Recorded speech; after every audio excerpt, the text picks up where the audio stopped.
காற்றாலைகளுக்கான gearbox மற்றும் தொழில்நுட்பத்தில் தனியிடம் பிடித்துள்ள ZF எனும் நிறுவனம் தனது கோவை யூனிட்டில் 50 ஜிகாவாட்ஸ் காற்றாலை சக்திக்கான கியர்பாக்ஸ்களை தயாரித்து இந்தியாவின் முதல் தொழிலகம் என்ற பெருமை அடைந்துள்ளது. சீனாவில் உலகளவில் மிகப்பெரிய விண்மில் கியர்பாக்ஸ் தொழிற்சாலையாக உள்ள ZF விண்பவர் நிறுவனம் தனது கோவை கிளையில் அதிகபட்சமாக 50 ஜிகாவாட்ஸ் மின்சக்திக்கான கியர்பாக்ஸ்களை தயாரித்து இந்தியாவின் முதல் விண்மில் தொழிலகம் என்று பெருமை பெற்றுள்ளது. இது குறித்து இன்று கோவை கருமத்தப்பட்டி பகுதியில் இயங்கி வருகின்ற ZF நிறுவனத்தின் நடைபெற்ற நிகழ்ச்சியின் வாயிலாக செய்தியாளர்களிடம் பேசிய ZF குழுமத்தின் நிர்வாக குழு உறுப்பினர் பேராசிரியரும் டாக்டருமான பீட்டர் லயர் கூறும்பொழுது, கடந்த 2010ஆம் ஆண்டு முதல் கோவை கருமத்தப்பட்டி பகுதியில் ZF காற்றாலை மின் உற்பத்தி நிறுவனம் இயங்கி வருகின்றது. இந்த நிறுவனத்தின் வளர்ச்சியானது தற்போது 60 ஏக்கர் பரப்பளவில் 1000 பணியாளர்களுடன் இக்காற்றாலை மின் உற்பத்தி நிறுவனம் இயங்கி வருகிறது.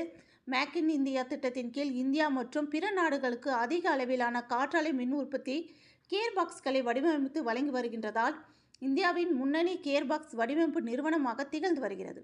மேலும் தனது உற்பத்தி திறன் மற்றும் வசதிகளை விரிவுபடுத்த ZF குழுமம் முனைப்பு காட்டி வருவதுடன் அதற்கான செயல்பாட்டை முன்னிறுத்தியது.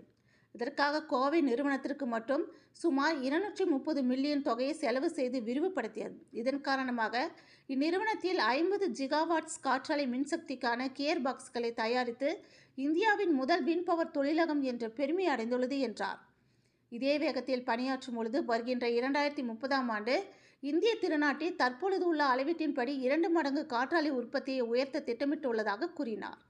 மேலும் காற்றாலை உற்பத்தி செயல்பாடுகளில் சுற்றுச்சூழல் பாதிப்பை பெரிதும் குறைக்க உரிய நடவடிக்கை எடுத்து வருவதுடன் 2040 ஆண்டுகளுக்குள் கார்பன் நடுநிலைமையை என்ற குறிக்கோளுடன் பசுமையான எதிர்காலத்திற்கு ஏற்ற பங்களிப்பை வழங்க நவீன தொழில்நுட்பங்களையும் செயல்முறைகளையும் பயன்படுத்தும் சிறந்த தொழிலகமாக கோவை கிளை திகழ்ந்து வருகின்றது என்றார்.